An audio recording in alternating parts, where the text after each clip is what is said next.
नमस्कार दोस्तों। कहानियों की श्रृंखला में आज की कहानी है हाँ भगवान हैं। तो सबसे पहले मैं उन लोगों का स्वागत कर दूं जो सबसे पहले आज इस चैनल में आए हैं, हमारी कहानी में आए हैं। उनका बहुत बहुत अभिनंदन, स्वागत है हमारे चैनल में। कहानियों की श्रृंखला में आपको बहुत सारी कहानियाँ मिलेंगी। आप इसमें सब्सक्राइब करके बेल आइकन दबा लीजिएगा ताकि बहुत सारी कहानियाँ मिलें। हाँ, मेरी कहानियों को भगवान की हैं या सामाजिक हैं, इमोशनल हैं, जो भी हैं, उनको आप बच्चों को ज़रूर सुनाइएगा ताकि बच्चों को बहुत प्रेरणा मिलेगी इस कहानी से। ये मेरा उद्देश्य है, इसलिए कहानी मैं शुरू किया हूँ। तो चलो कहानी पे आते हैं। हाँ भगवान हैं।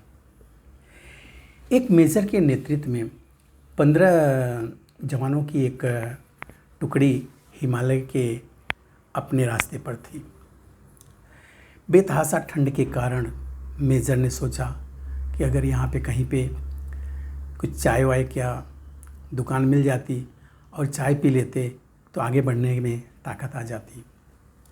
लेकिन रात का समय था, आसपास कोई बस्ती भी नहीं थी।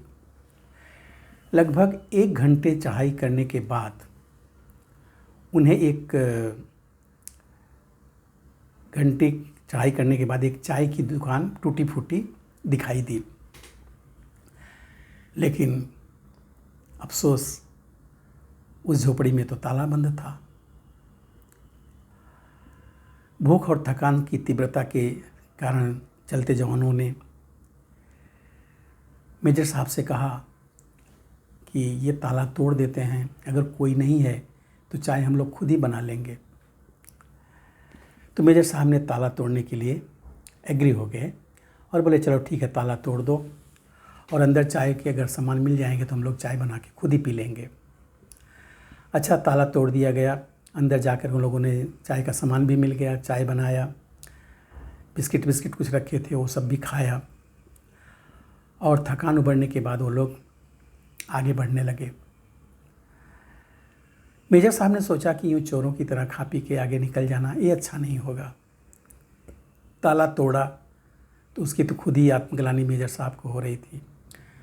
उसने अपने पर्स में से 1000 रुपये का नोट निकाल करके जहाँ पे चीनी का डब्बा था उसी डब्बे के नीचे उन्होंने धीरे से रख दिया और फिर शटर ठीक से बंद करके, ताला बंद करके और चले गए।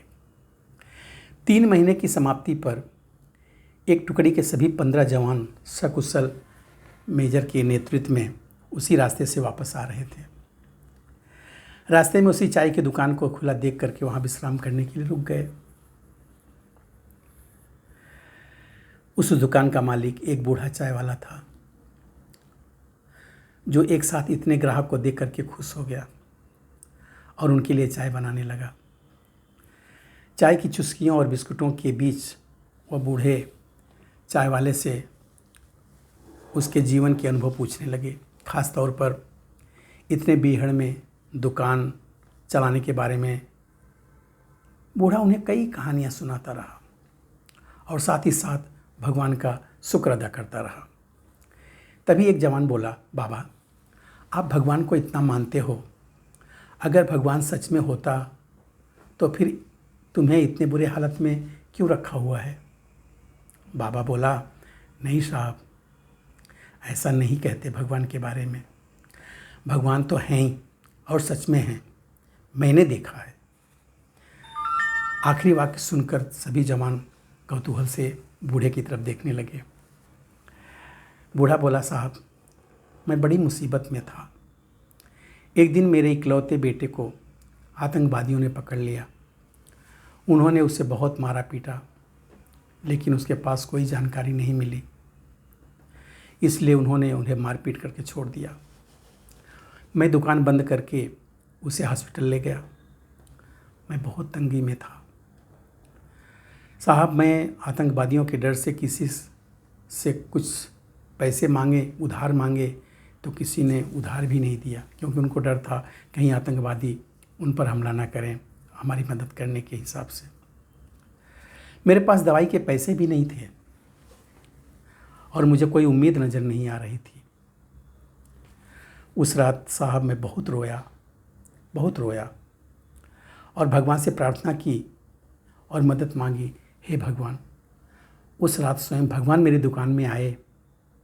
मैं सुबह अपनी दुकान पर पहुंचा तो ताला टूटा देखकर मुझे लगा कि मेरे पास जो कुछ भी था वो सब भी अब लुट गया है। मैं दुकान में घुसा तो देखा 1000 रुपये का नोट चीनी के डिब्बे के नीचे भगवान ने मेरे लिए रखा था। साहब, उस दिन 1000 के नोट की कीमत मेरे लिए क्या थी शायद मैं बयान ना कर पाऊँ, लेकिन भगवान है साहब, भगवान तो हैं। बूढ़ा फिर अपने आप में कुछ बुड़बुड़ाने लगा।